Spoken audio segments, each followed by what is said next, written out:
Bonjour et bienvenue sur Festool TV. Je m'appelle José et aujourd'hui nous allons continuer avec la construction bois. Je vais vous montrer comment réaliser un empanon comme celui-ci avec la SSU 200.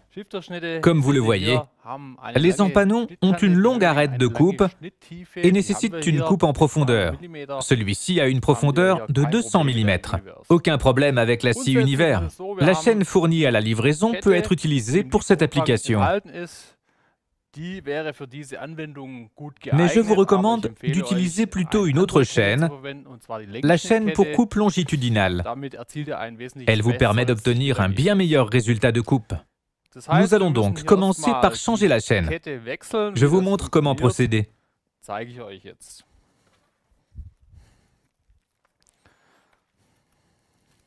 Il est recommandé de porter des gants pour changer la chaîne.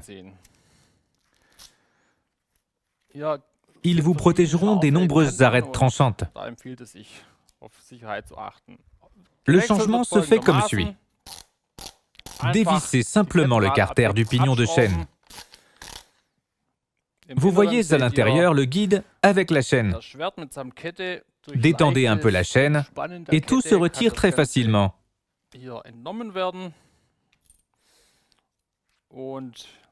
Je profite que l'outil soit ouvert pour vous montrer l'intérieur de la scie. Ici se trouve le boulon de serrage. Vous pouvez voir ici comme il se déplace lorsque je tourne la vis de serrage. Juste au-dessus se trouve le dispositif d'huilage. C'est de là que sort l'huile. Je branche l'outil pour vous faire une démonstration. Le débit est réglé au maximum. Vous voyez bien l'huile s'écouler.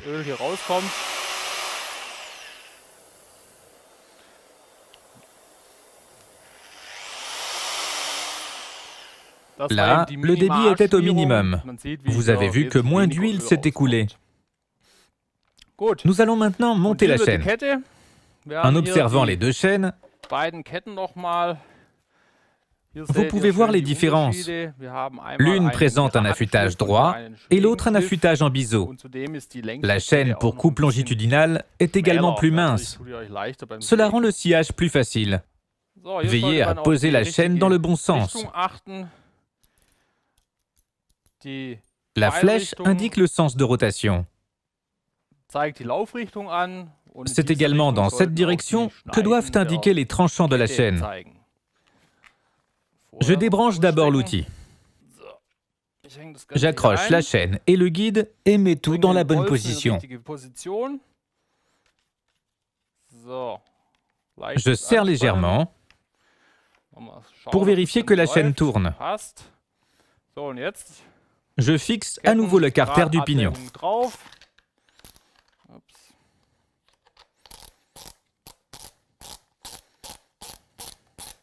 Avant de serrer, il est important de régler correctement la tension de la chaîne.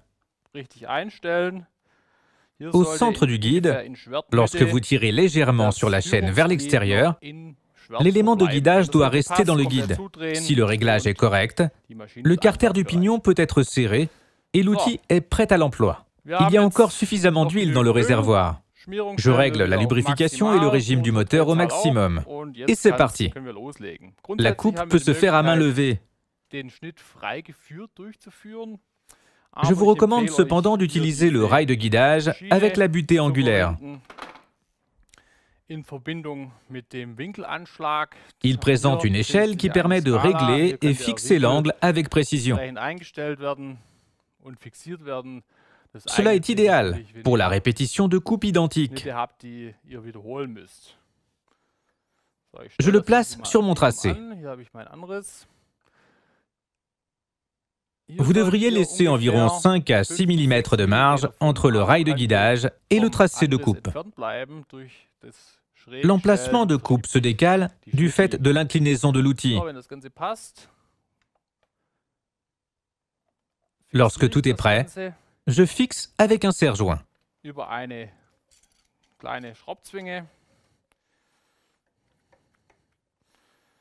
Et on peut commencer.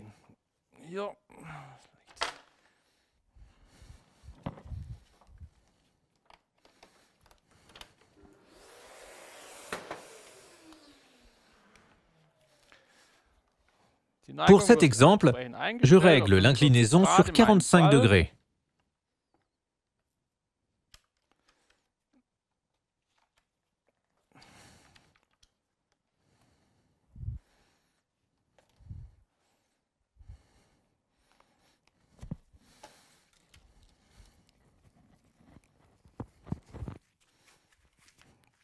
Je n'ai pas besoin de gants. Ne portez pas de gants pour travailler avec des pièces en rotation.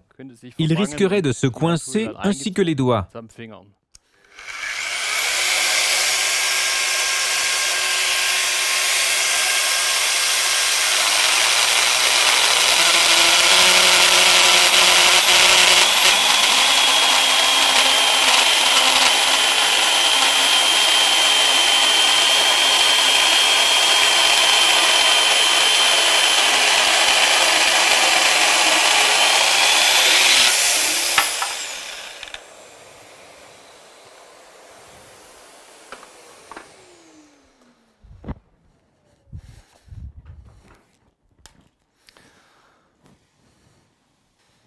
Comme vous le voyez, nous avons une coupe nette, parfait pour l'usage que nous en faisons.